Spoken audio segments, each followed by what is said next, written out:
Welcome to the channel. In this video, I will guide you through how to add a shipping address on the eBay app quickly and easily. If you're new to eBay or just want to update your shipping information, this tutorial will help you manage your account more efficiently. First, open the eBay app on your smartphone.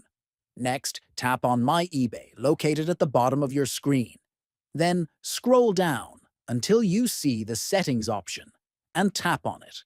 After that, click on Shipping from Address to manage your shipping information. Next, tap on the plus icon at the top right corner of the screen to add a new address. Then, enter all the required details, including your name, country, street address, city, state, zip code, and phone number.